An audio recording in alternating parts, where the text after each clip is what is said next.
이제 모두 일어나셔서 영과 진리로 주일 예배를 하나님께 드리시겠습니다.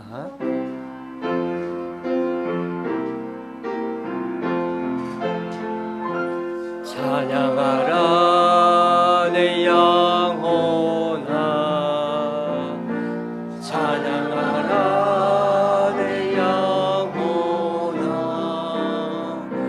내 속에 있는 것들아 다 찬양하라. 경배하라 경배하라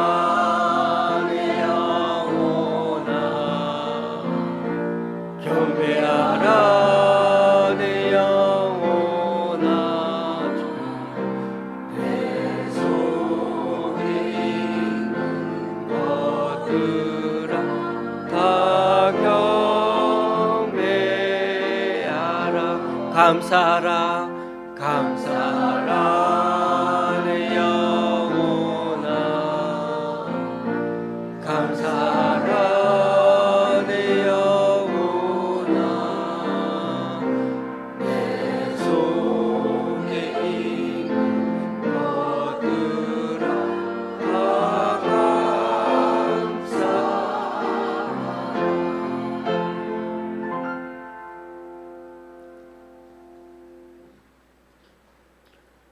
여호와는 천지와 바다와 그 중에 만물을 지으시며 영원히 진실함을 지키시며 억눌린 사람들을 위해 정의로 심판하시며 줄인 자들에게 먹을 것을 주시는 이시로다.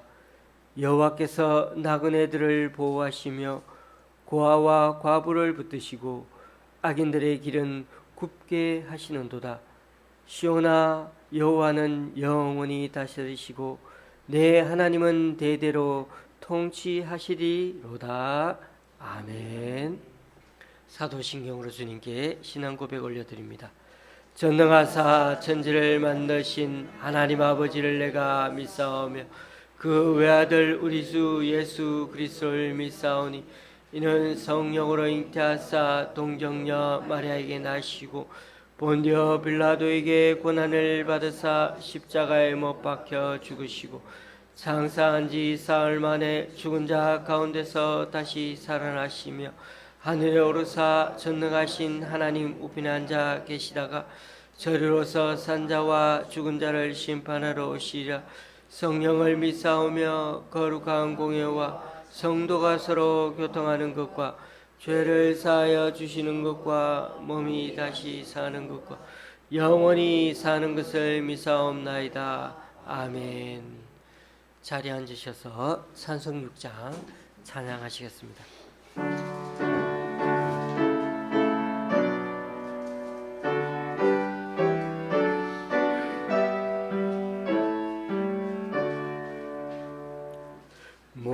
목소리 높여서 주 찬양하여라.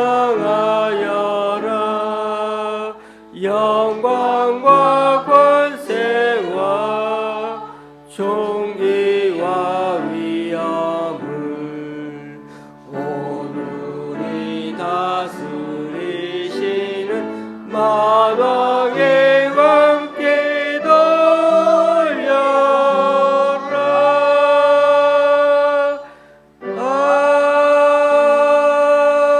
아멘.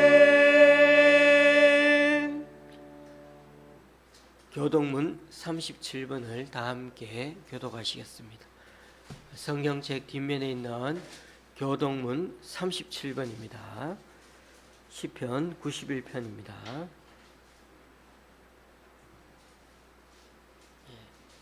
천천히 찾으셔야 됩니다.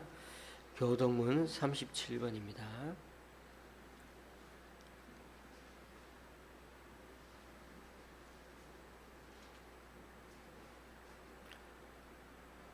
지존자의 은밀한 곳에 거주하며 전능자의 그늘 아래에 사는 자여, 나는 여호와를 향하여 말하기를 그는 나의 피난처요 나의 요새요 내가 의뢰하는 하나님이라 하리니 이는 그가 너를 새 사냥꾼의 올무에서와 심한 전염병에서 건지실 것이미로다. 그가 너를 그의 깃으로 덮으시리니 네가 그의 날개 아래 피하리로다.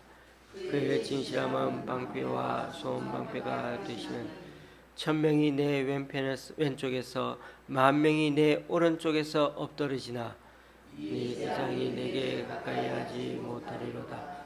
그가 너를 위하여 그의 천사들을 명령하사 내 모든 길에서 너를 지키게 하심이라. 하나님이 이르시되 그가 나를 사랑한즉 내가 그를 건지리라. 그가 내 이름을 안즉 내가 그를 높이리라. 아멘. 찬송가 214장입니다.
사랑과 은혜가 풍성하신 하나님 아버지, 무더움이 계속되는 6월의 끝자락에 함께 예배하게 하심을 감사드립니다. 1950년 6월 25일은 북한의 침공으로 전쟁이 시작되어 사람들이 서울을 등지고 고난의 피난 행렬이 시작된 안타까운 날이었으나 2023년의 6월 25일은 전쟁과는 거리가 먼 평화 속에서 73년 전의 사람들이 보기에는 매일매일이 기적 같은 아름다운 서울에서 행복한 시간을 누리고 있습니다. 가난하고 헐벗었던 우리의 과거가 이제는 세계 모든 사람들이 부러워하는 풍요로움으로 바뀌고 우리는 문화 강국으로 세계 속에 우뚝 서 있습니다.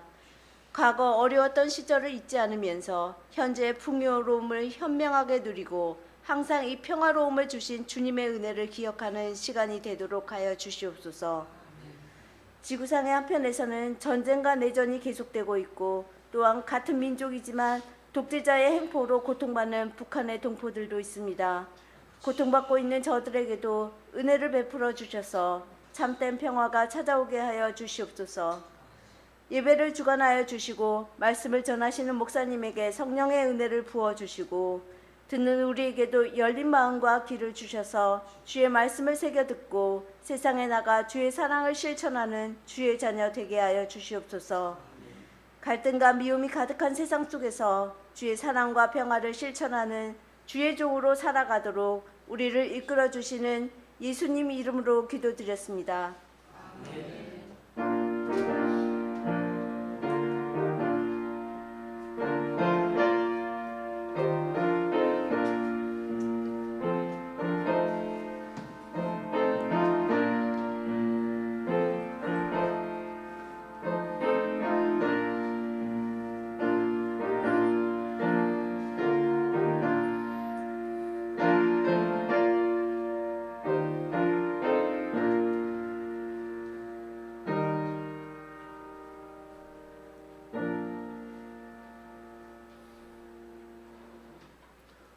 오늘 우리에게 주시는 하나님 말씀은 로마서 14장 1절에서 9절까지입니다. 로마서 14장 1절에서 9절입니다. 제가 가지고 있는 신약 성경은 258쪽입니다.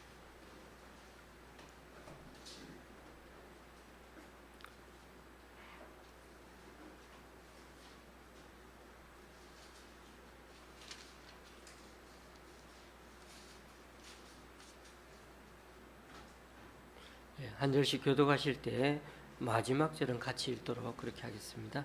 제가 먼저 읽습니다.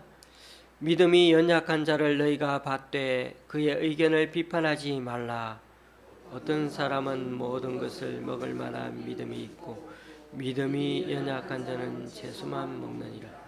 먹는 자는 먹지 않는 자를 업신여기지 말고 먹지 않는 자는 먹는 자를 비판하지 말라.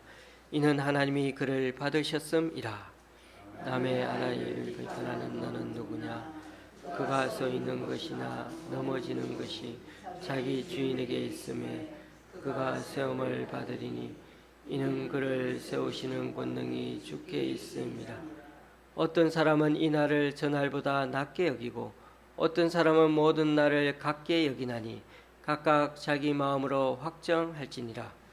나를 중히 여기는 자도 주를 위하여 중히 여기고 먹는 자도 주를 위하여 먹으니 이는 하나님께 감사함이요 먹지 않는 자도 주를 위하여 먹지 아니하며 하나님께 감사하느니라. 우리 중에 누구든지 자기를 위하여 사는 자가 없고 자기를 위하여 죽는 자도 없도다. 우리가 살아도 주를 위하여 살고 죽어도 주를 위하여 죽나니 그러므로 사나 죽으나 우리가 주의 것이로다. 이를 위하여 그리스도께서 죽었다가 다시 살아나셨으니 곧 죽은 자와 산 자의 주가 되려 하심이라. 아멘.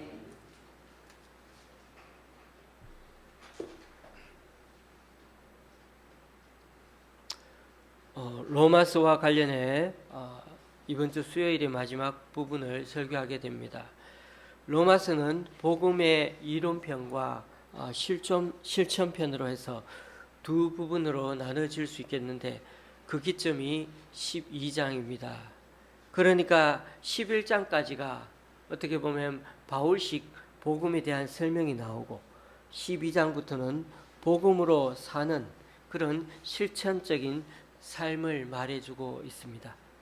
그리고 로마서는 8장이 제일 감동적인 하이라이트 부분인데, 비록 예수 믿은 후에도 죄를 지으며 살게 되겠지만 그래도 하나님의 사랑에서 죄 짓고 살아가는 우리를 끊을 수 있는 건 없다면서, 그래서 우리는 그때일지라도 예수님 안에 거하려고 애쓰는 자가 되라고 그렇게 권면하고 있습니다.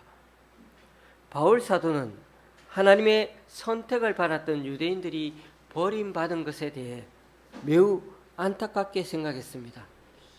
하나님은 원래부터 이스라엘을 부르시고 율법을 주셨을 때에도 그들을 믿음의 의로 부른 거지, 율법의 의를 지켜서 구원을 이루라고 그렇게 율법을 주신 것은 아니셨습니다. 그래서 10장 2절 3절은 유대인들에 대해 이렇게 말하고 있습니다.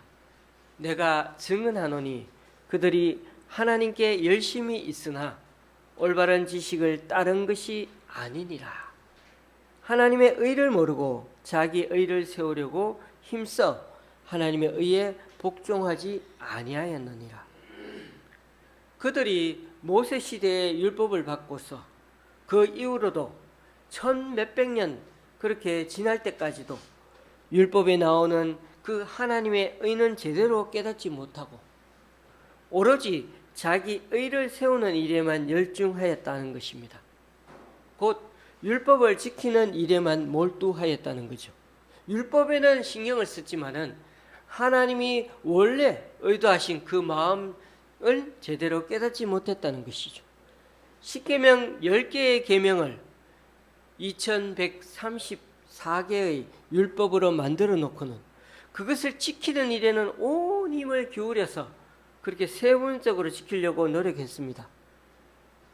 그들은 그렇게 해야 하나님의 마음에 들고 하나님께 복을 받을 수 있다고 계속 믿고 있었던 것입니다. 여러분, 우리도 과거에 잘못 배운 율법주의적인 그런 신앙 스타일은 있지 않는지 정말 잘 돌아보아야 합니다. 옛날에는 목사님들이 율법주의적인 스타일로 많이 가르쳤기 때문입니다. 11조 안 하면 벌 받는다. 주일 성수 안 해도 벌 받는다. 목사 제대로 안 섬겨도 벌 받는다.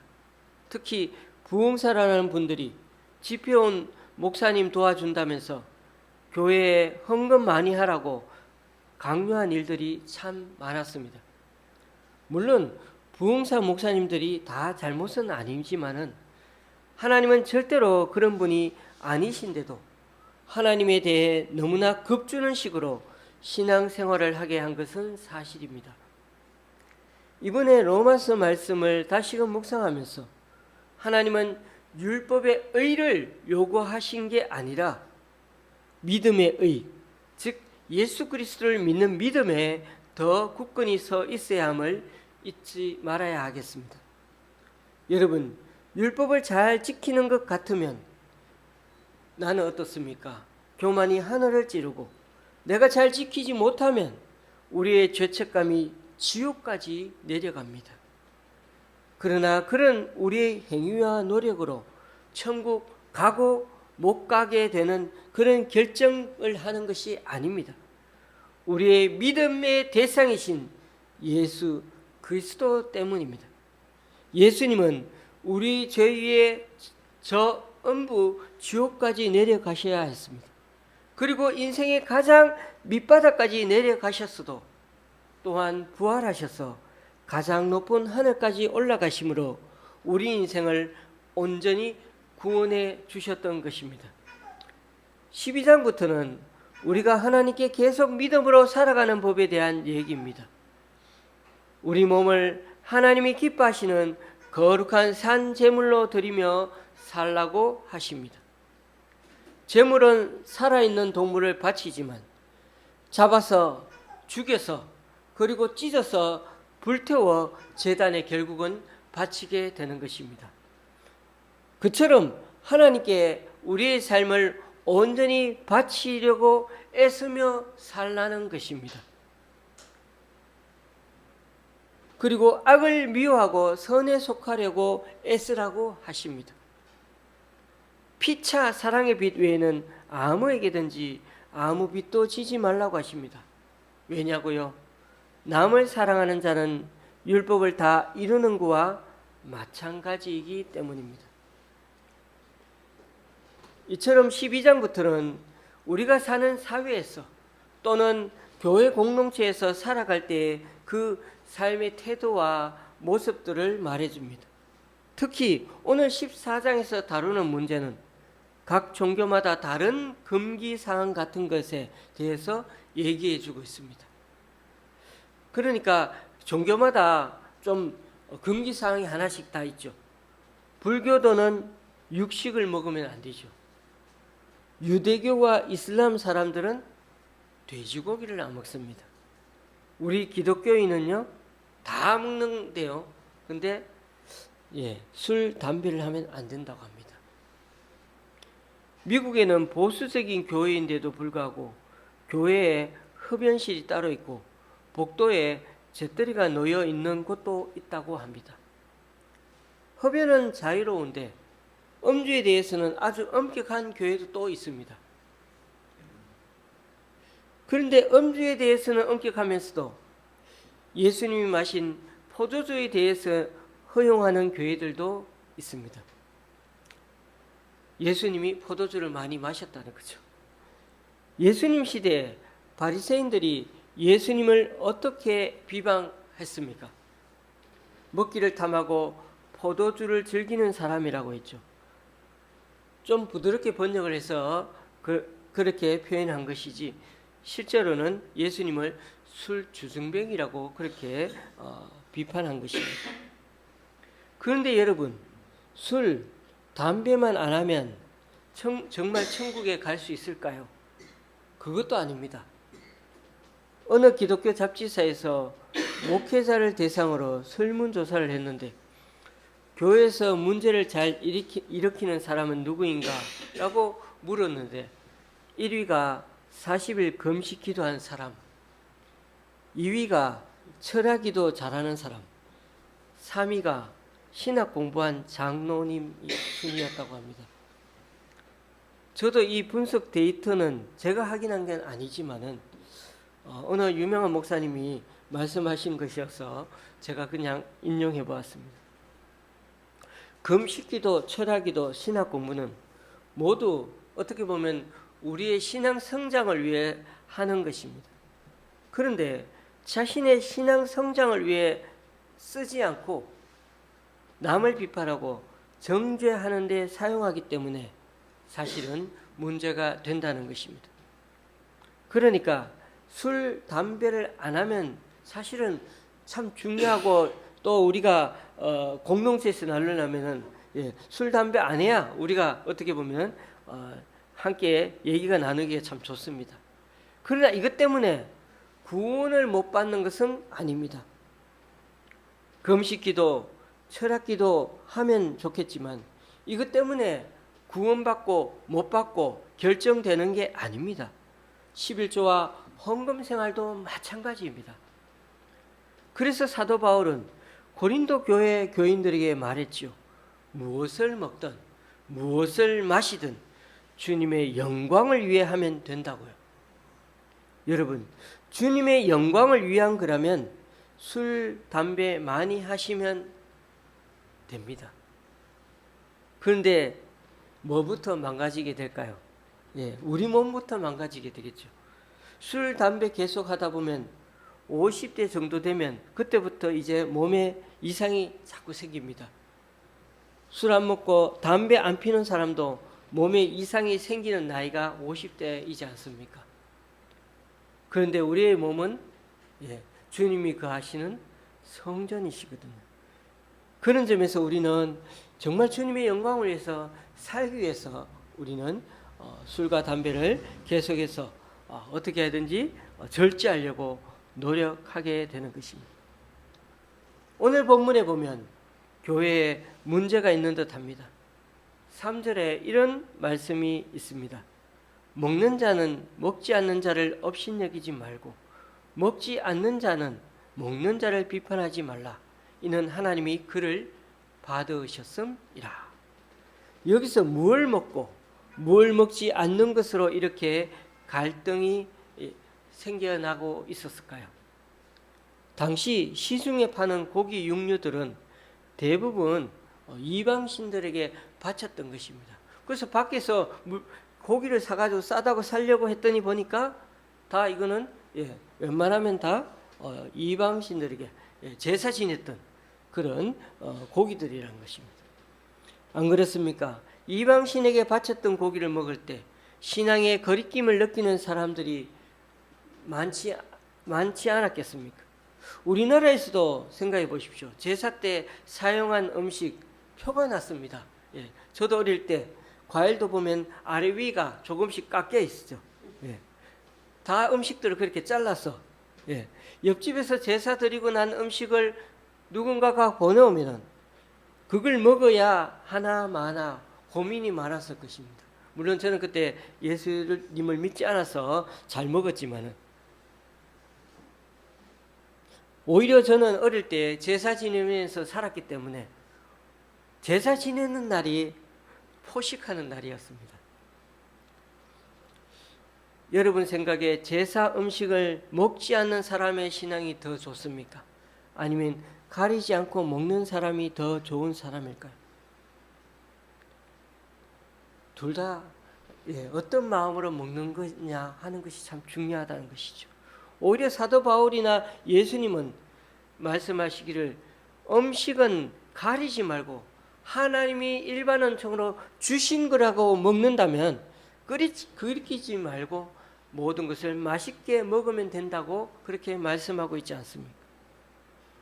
여기서도 이게 적용되죠. 무엇을 먹고 마시든 하나님의 영광을 위해 하면 된다는 것입니다. 그게 제사 음식이라고 사람들이 얘기하고 있는데 먹는 것은 참 거리낌이 있죠. 그러나 그런 말도 없고 그냥 주님의 주신 우리 하나님의 음식이라고 생각한다면 그냥 배고플 때 맛있게 먹으면 된다는 겁니다.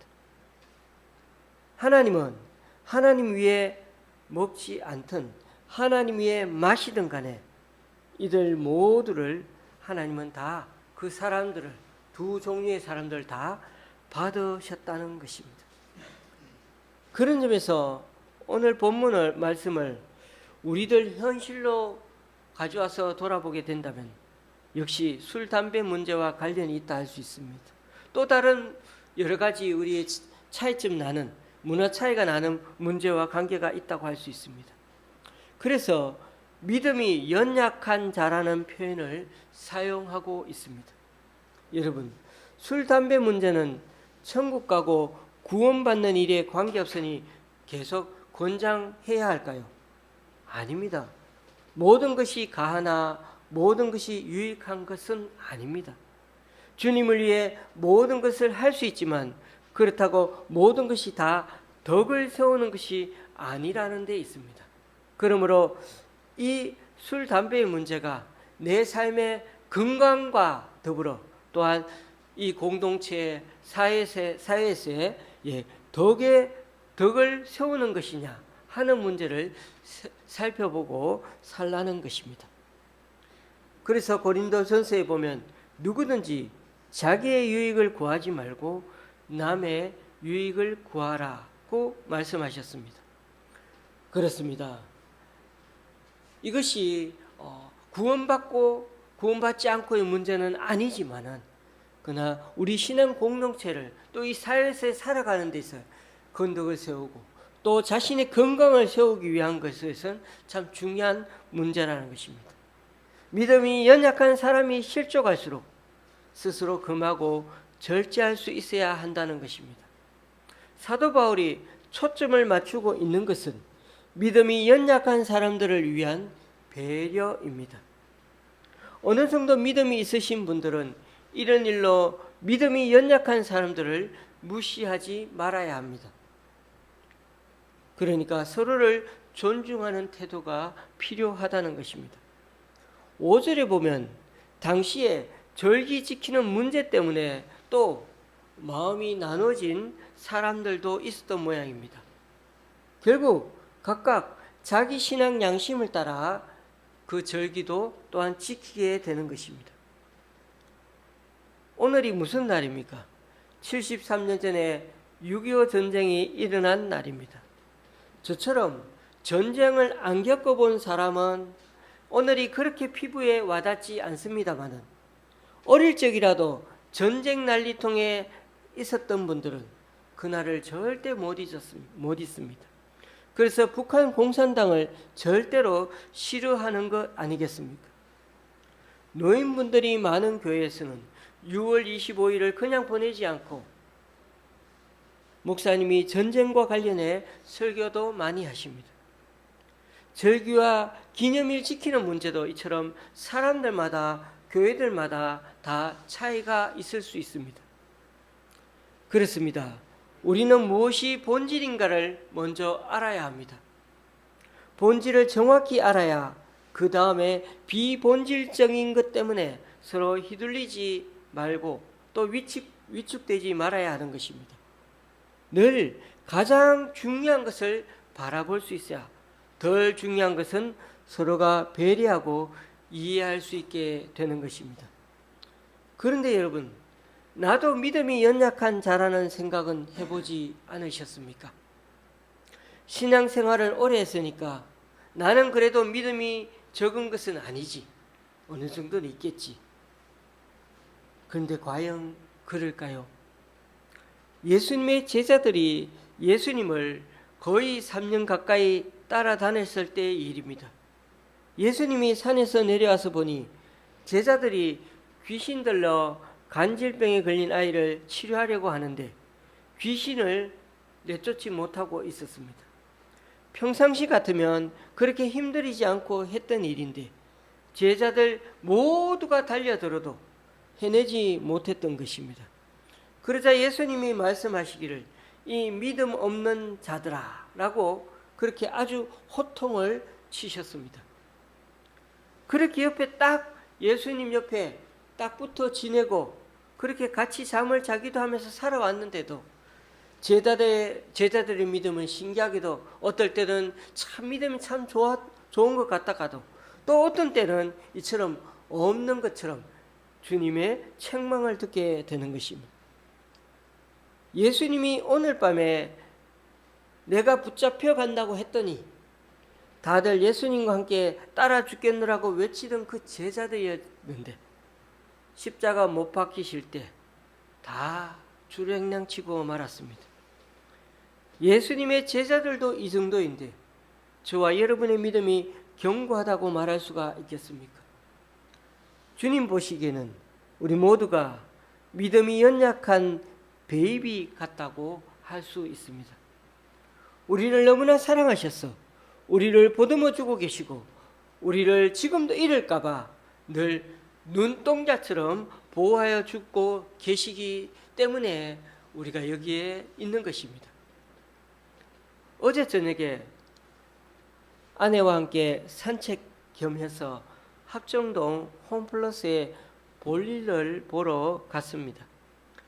그래서 당리 발전소 쪽으로 해가지고 일부러 둘러서 합정역 쪽으로 걸어갔습니다. 그렇게 가면 한 합정역까지 15분 정도 하면 가는데 홈플러스 갔다가 집에 돌아오는 길에도 아내가 다시 당인리 발전소 쪽으로 돌아가자고 했습니다. 그러다가 왼쪽 귀걸이 알 하나가 빠진 것 같은데 그걸 찾고 싶었던 모양입니다. 날은 벌써 저녁 10시가 다 되어 가니까 오로지 가로등에 의지해 그 유리알 작은 것을 찾아야 했습니다. 진짜 아주 조그마한 유리알 하나를 찾는 거라 그리 쉽지 않은 작업이었습니다. 사실 저는 남자라서 뒤따라가면서 이게 과연 쓸모있는 일인가 하면서 같이 찾고 다녔습니다. 상상이 되시겠습니다만 우리 두 사람이 계속 땅바닥만 보고 아주 천천히 확인하면서 걸어왔으니 그 15분 거리가 얼마나 걸려서 왔겠습니까? 그런데 여러분, 밤에 도로 옆에 나 있는 그 인도를 걸으면서 바닥만 보고 한번 다녀보십시오. 밤에 그렇게 다니다 보니까 생각보다 반짝반짝 빛나는 아주 작은 물체가 얼마나 많은지 모릅니다. 너무 많이 반짝반짝 빛나는 게 많으니까 조금이라도 비슷하다 싶으면 허리를 숙여 확인해 보면서 가니까 정말 돌아오는 길이 한참 걸렸습니다. 여러분, 그 귀걸이 알 하나가 도대체 뭔데 그렇게 찾겠습니까? 저는 옆에서 계속 다시 하나 사줄게 그러면서 아내를 위로하려고 했지만은 저희 아내는 여전히 속상해합니다. 지금까지 줄곧 몸의 일부처럼 해오던 거라 더 애정이 갔던 거죠. 여기서 제가 뭘 말하려고 하는지 아십니까? 하나님 보시기에도 저와 여러분이 이렇게 작고 연약한 유리알 같은 존재일 것입니다. 오늘 본문에 나오는 믿음이 연약한 자에 대한 대상이 바로 저와 여러분 자신이란 사실을 잊지 마시기 바랍니다. 하나님은 아주 작고 연약한 귀걸이 유리알처럼 우리를 소중히 다루고 계시기에 지금도 우리는 이렇게 숨을 쉬며 살고 있는 것입니다. 이 엄청난 하나님의 은혜와 배려를 우리가 깊이 느끼고 느낄수록 우리같이 믿음이 연약한 자들, 우리처럼 하나님 보시기에 완벽하지 않은 사람들을 볼 때도 같은 동질감을 느끼면서 사랑하게 되고 도와주고 싶고 그리고 손 내밀어 섬기게 되는 것입니다. 말씀을 맺습니다.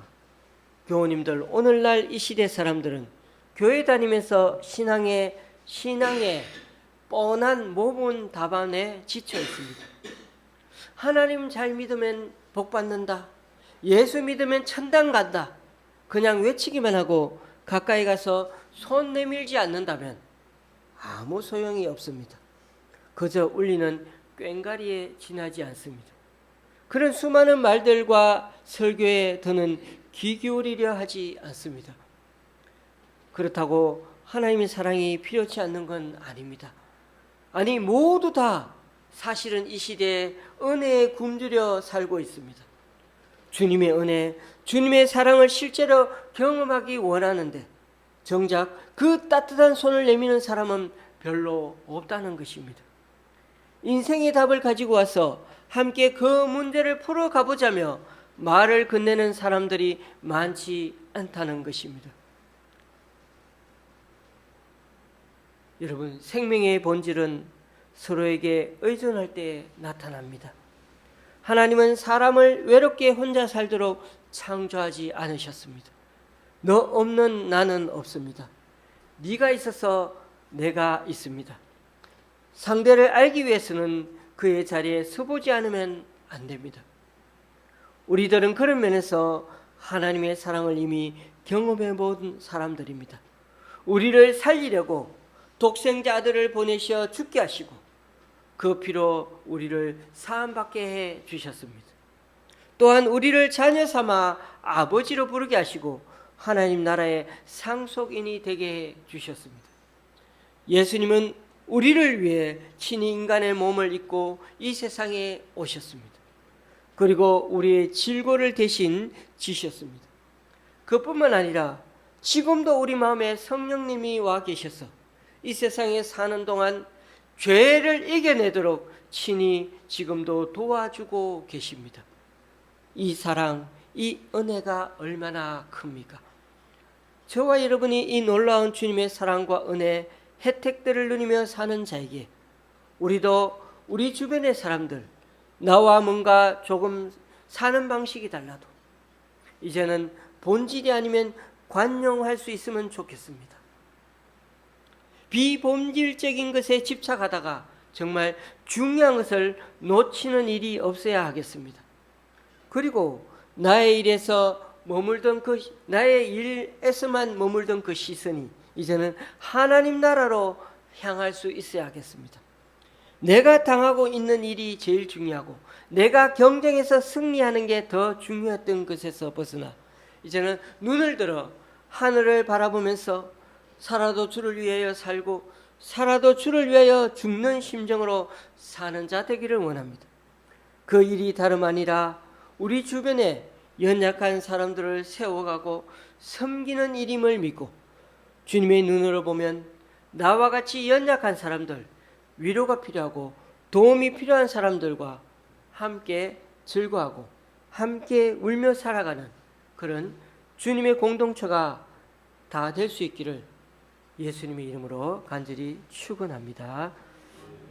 기도하시겠습니다. 주님, 원래 이곳에 여러 성도님들을 많이 보내주셔서 참 감사합니다.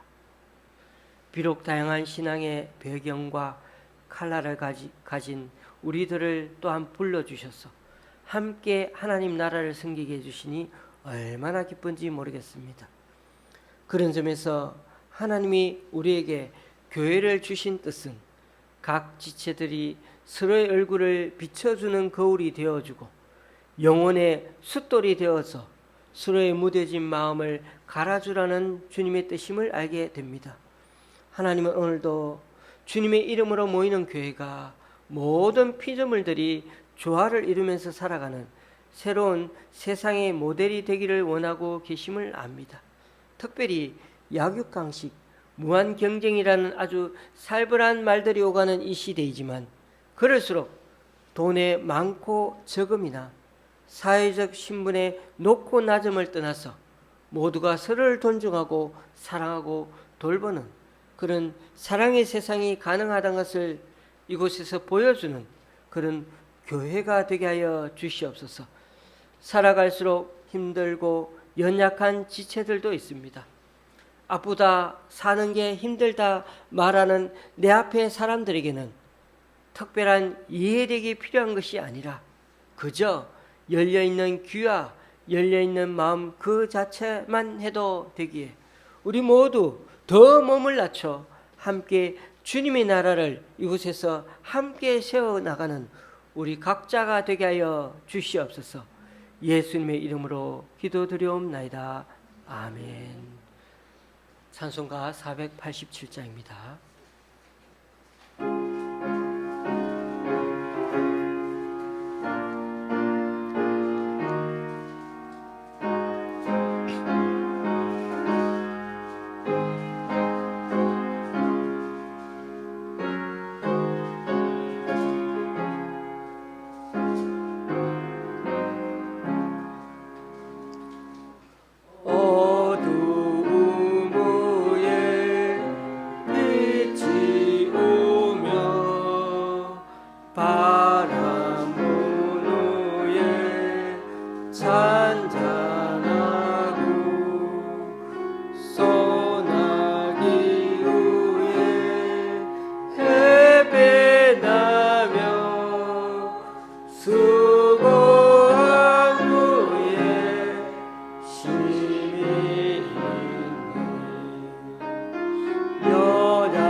십자가 후에 영광이 있고 죽음 후에 영생하니 이러한 도가 진리구나.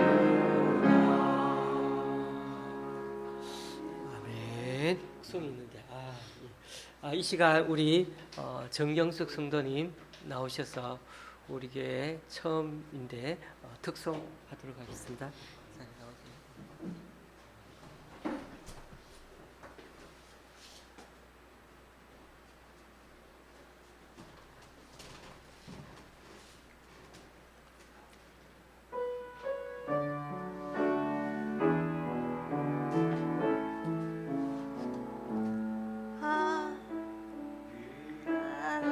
하나님의 사랑을 사모하는 자, 하나님의 평안을 바라보는 자, 너의 모든 것 창조하신 우리 주님이 너를 얼마나 사랑하시는지 하나님께 찬양과 경배하는 자, 하나님의 선하심을 닮아가는 자, 너의 모든 것 창조하신 우리 주님이 너를 자녀 삼으셨네.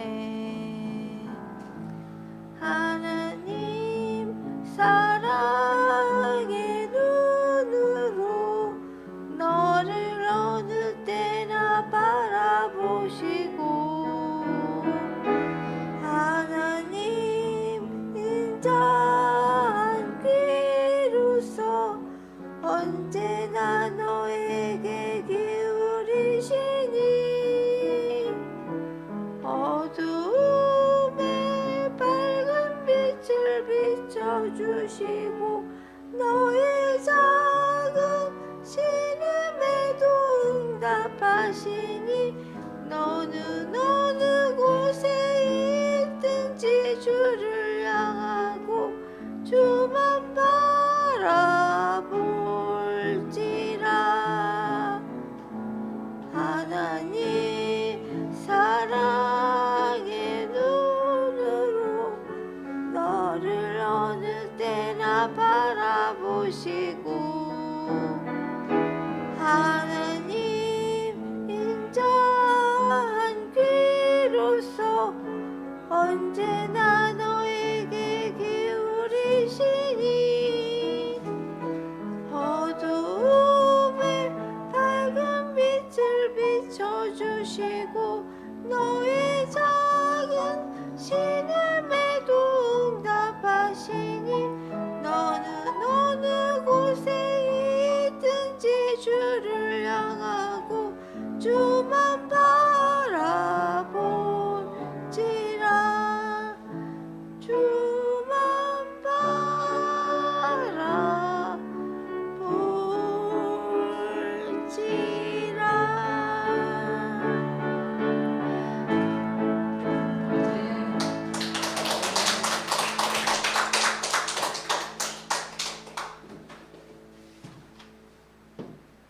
감사합니다.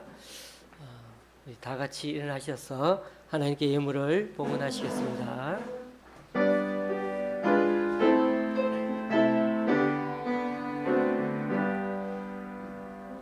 나의 몸 드리니 주여 받아 주셔서 하늘날 의하여 주 뜻대로 쓰소서.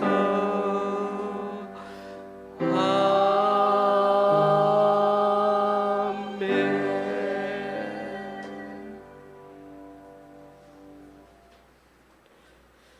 주님, 오늘 이 시간 주님 앞에 나와 각자 여러 모양으로 드린 헌금들 기뻐 받아주시고 쓰이는 곳마다 귀한 결실 맺을 수 있도록 크신 은총으로 덧입혀 주옵소서. 지난주에 우리 교회 성도님 한 분의 11조와 11분의 주일 헌금을 주님께 드렸습니다. 그리고 강동구 두 교회와 네 기관에서 또한 목동의 권사님이 귀한 헌금을 주님께 올려드립니다. 이분들의 헌신과 승김 귀하게 받아주셔서 이분들을 통하여 하나님 나라가 더욱 확장되게 하여 주시옵소서. 예수님의 이름으로 봉헌기도 드립니다. 아멘. 우리 모두 앞뒤 이상으로 인사 나누시겠습니다.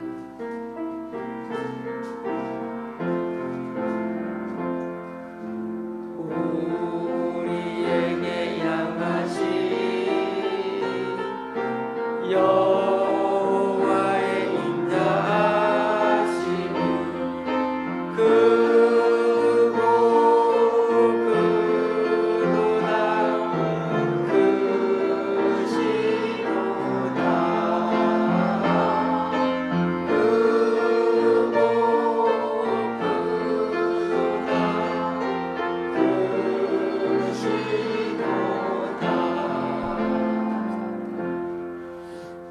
자리에 앉으셔야 되겠습니다.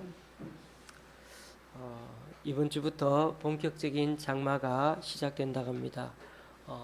비가 오더라도 마음만은 우울해지지 마시고 아마 실내에서 많이 거하시게 될 텐데 실내 분위기를 좀 더 행복하게 가져가면 이번 한 주간도 더 잘 이겨낼 수 있을 거라고 믿습니다. 오늘 이렇게 이제 한 분이 자운하에서 특송에 천문을 열었습니다. 우리 교회가 이제는 좀 더 이전보다도 더 찬양하는 마음으로 마음문이 열렸으면 참 좋겠습니다. 또 이렇게 예배 전에도 이렇게 집사님께서 늘 찬양 인도해 주셔서 감사하고요. 그래서 앞으로도 우리 교회가 더 주님께 영광 돌리는 찬양을 영광 돌리는 귀한 교회가 되었으면 좋겠습니다. 혹시 자원하시는 분이시면 언제든지 또 말씀해 주시면 좋겠습니다. 예배 후에 식사 맛있게 또 나누도록 하시겠습니다. 찬송가 53장입니다.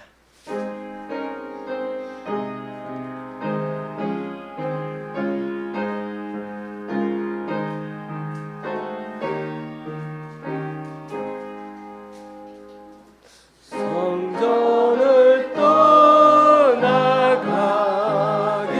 전 머리를 숙일 때 뒤에서 함께 계시는 은혜 주소서. 주로 돌아가는 길 주의 하시고 예고의 오랜 심사를 다시 펴주소서. 거룩한 날이 다가고 저녁이 되려고 주교리 밤에 이때서 늘 계시옵소서.